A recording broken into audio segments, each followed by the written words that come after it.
Magandang araw mga boss. Matagal na din problema ni customer itong door handle niya. Masyado daw kasi siyang busy, kaya ngayon niya lang maipapagawa. Actually napapalitan niya na raw yung door handle nito, kaya lang hindi lang daw din nagtagal. Kaya nagsuggest ako sa kanya na surplus na lang yung bilhin niya. Una mga boss, tanggalin ko muna itong interior door handle niya. Ayan, meron lang naman yung isang screw na tatanggalin ka, tapos ilihis mo lang itong door handle niya, matatanggal mo na yan. Tapos gamit ka ng screwdriver, itulak mo pababa yung rod linkage niya. Ayan. Pero para maitulak nyo yung rod linkage, meron itong plastic clip. Ayan mga boss. Ililihis nyo lang para maitulak nyo pababa yung rod. Tapos gumamit ka ng Phillips screw para matanggal mo naman itong armrest. Kasama na dyan yung power window connector. Actually, 3 yung screw na nakalagay dyan, kaya lang 2 na lang itong nakalagay. At dahil sa natanggal ko na yung 2 screw dito sa armrest niya, pwede mo na ngayon hilahin itong door panel niya. Mas maganda yan mga boss pag hinila nyo itong door panel pabigla. Kasi nga ang naglalak dyan, plastic clip lang naman. Isa pa, itong door panel niya, gawa lang naman yan sa lawanet. Pag dinahan-dahan mo, parang lumalaki lang yung butas. Kaya kung pabigla, mas madali mo siyang natatanggal. Dito na ako sa exterior door handle mga boss. Gamit yung flat screw, ilihis ko itong plastic rod clip para bumitaw yung rod dito sa door handle. Ito na yung door handle mga boss. Kung makikita nyo, wala na yung kinakapitan ng bolt. Ayan yung tinuro ko.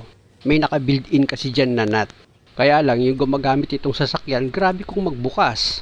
Ayan, kung makikita nyo, nainuwan yung bolt and nut niya, tinatanggal ko. 3 door handle nito mga boss, papalitan ko. At ito na mga boss, yung pinabili ko kay customer na surplus. Ikakabit ko na yan mga boss, pero punasan ko muna itong pagkakabitan ko ng bagong surplus ni customer. Sa pagkabit ng door handle mga boss, huwag kayo mag-alala kasi may guide naman yan. Basta ilapat nyo lang muna siya ng maayos. Tapos hawakan nyo yung door handle nyo sa labas habang nilalagay nyo itong 2 bolt para hindi syempre malaglag yung door handle naman. At hindi siya mawala sa align. Tapos gamit ka ng socket wrench sa number 10. Higpitan mo na yung 2 bolt dito sa door handle mo. Tapos yung rod, pwede mo na ngayon ilagay sa door handle. Kaya lang ang problema, itong rod, patay, putol na pala. Ayan ang malaking problema. Kaya ang gagawin ko dito mga boss, kakalasin ko na itong mechanism niya. Tapos magpapabili tayo kay customer. Siyempre naman, tatakbo ulit si customer sa surplusan. Ang problema, pag walang makitang surplus na door lock mechanism, gagamit na naman tayo ng dirt mechanic strategy para hindi na magastusan pa si customer. May mga paraan pa naman dyan sa awa at tulong ng Diyos. Siyempre naman, hindi sa sarili kong kaalaman, kundi sa Diyos na laging tumutulong sa akin. Hindi drama yun, totoo yun. Kita mo naman, kung sa iba yan, papalitan niya na yan. Ako hindi ko pa yan papalitan, ipapakita ko sa'yo. Tingnan mo ha. Dahil walang makitang surplus si customer, tignan mo, gagawan ko yan ng paraan, ha? Kita mo, ha? Paano ko makakabit yan? Nakaribit yan. Di sisirain ko yung ribbit. O, di ba? Paano ko yung mabubuo? Maliban na lang, yung talagang nagtatrabaho ng ganyan, kaya niyang gawin yan. Pero sa isang katulad kong wala namang alam, hindi ko kaya gawin yan. Pero, kayang ipaisip sa akin ng Diyos yan kung paano ko yan magagawa. Drama ba tawag mo doon? Kung iisipin mo, papalitan ko lang ng bago yan, hindi na ako mahihirapan O di ba? Hindi naman ako babayaran ng malaki yan kahit magawa ko yan Kaya lang, may sinumpaan ako sa sarili ko bago ko mag-vlog na lahat ng gagawin ko para sa ikatitibid ng customer at ikabubuti nila. Samahan nawa ako ng Diyos. O ayan na mga boss, meron na siyang alarm. Kita nyo ha? Madali lang mabuksan ngayon yan kasi ang ginamit ko dyan, alarm na. Hawakan mo pa lang yan mga boss, yung door handle mo sa labas, kusa na yung bubukas. Ganyan katindi yung ginawa ko. Kung tawagin nga lang yan, alarm bre. Pasensya na kayo mga boss kasi may bago akong basher ngayon. Galit siya pa, nagpapasalamat ako sa Diyos. Lagi niya sinasabi, nagdadrama lang daw ako. Hindi naman ako naniningil ng malaki. Kadalasan niya, pagod na pagod yung isip ko dahil iniisip ko paano ko magawa ng paraan na hindi gagastos ang customer. Ang masama kasi yung nagpapasalamat ka sa Diyos, pero sa pinapakita mo naman nanloloko ka ng tao. Yun ang nakakahiya. Balik na ako sa trabaho mga boss, ilagay ko na itong door mechanism niya. Siguraduhin nyo lang mga boss, pag nailagay nyo na itong door lock mechanism niya, yung 3 linkage niyan, yung rod, na itapat-tapat nyo na dun sa pagkakabitan nyo.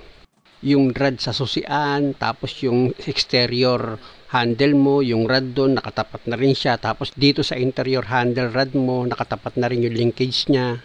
Importante kasi yun mga boss, natapat-tapat na siya kasi hindi yan alambre na pwede mo siya balubalututin para mailipat mo siya ng posisyon. Matigas yung rod na yan. Kaya dapat itinapat mo siya ng maayos. At pag nahigpitan mo na itong 3 screw dito sa door lock mechanism mo, dito naman muna ako pepwesto sa susian. yung linkage dyan mga boss, yung rod. Ayan muna yung una mong ilalagay. Ikakalawit mo siya dito sa plastic clip. Na pag nasisikipan ka mga boss para mailak yan, pwede kang gumamit ng flat screw gaya ng ginawa ko. Ayan ang ginamit kong pantulak. Pag okay ka na dyan, dito ka naman sa door handle, ilagay mo na yan. Ipasok mo na itong rod dito sa door handle mo, tapos yung plastic clip nyan, ibaba mo para hindi mabunot itong rod. Ayun kasi yung pinakalak niya. At ito namang rod linkage na ikinakabit ko, yan naman yung sa interior handle mo. Na pag hinila mo yan, bubukas itong pintuan mo. Tapos ito namang socket wire na binunot ko, syempre, ibabalik ko na rin yan. Ganon talaga mga boss. Pag nagkalas ka ng door lock mechanism mo, lahat ng kilalas mo dyan, para hindi ka magka-problema, ibalik mo rin. Dahil pagod na ako mga boss, dahil nga sa marami pa akong ginawa dito, si customer na pinag-final ko ng higpit dito sa 3 screw sa door lock mechanism niya.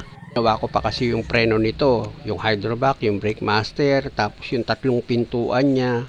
Pinagpapalitan ko pa yan ng 3 door handle. Tapos nagka-problema pa ako dito sa mechanism. Kaya dyan ako tumagal. Siyempre naman mga boss, edited na tong video. Para pag pinanood nyo, hindi naman kayo mainip. At dahil nga sa okay na ito mga boss, kung makikita nyo, inilalagay ko na itong door panel niya.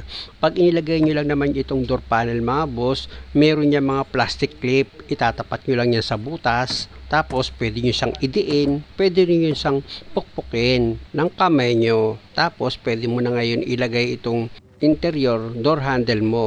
Same procedure lang naman yan mga boss. Kung paano mo tinanggal itong interior door handle mo dito sa rod niya, ganun mo rin siya ibabalik. At pag nailak mo na itong door handle mo, tsaka mo ngayon ilagay yung screw niyan. Higpitan mo lang siya ng maayos. Tapos isunod mo na itong armrest mo.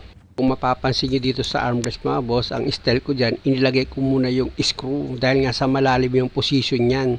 Tapos ipinakapit ko muna siya, hindi ko muna siya pinailalang higpit. Saka ako ngayon inilagay itong isa pang screw dito sa dulo, pero pinainal ko na yung higpit. Pati itong isa pang screw, pinainal ko na rin ng higpit. Tapos pwede ko na ngayon testingin yan.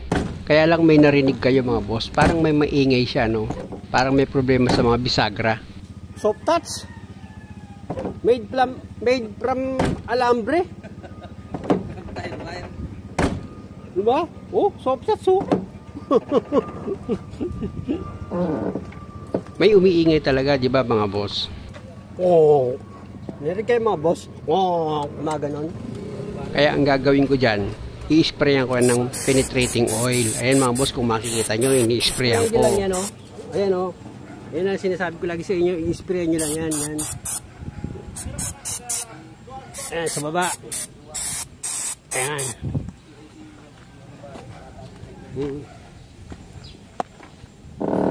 Lumakas, di ba? Lumakas. Lalong lumakas, di ba? Grabe. Lapitan ko na yan mga boss, siseryosohin ko na. Dapat dito siniseryoso mo pag ganyan Kita nyo, ini-sprayan ko pa rin yan.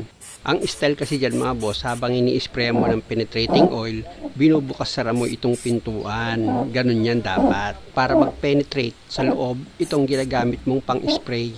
Huwag kayong mag-alala mga boss, dahil mga 10 minutes lang, magsasawa na yung ingay na yan, aalis din yan.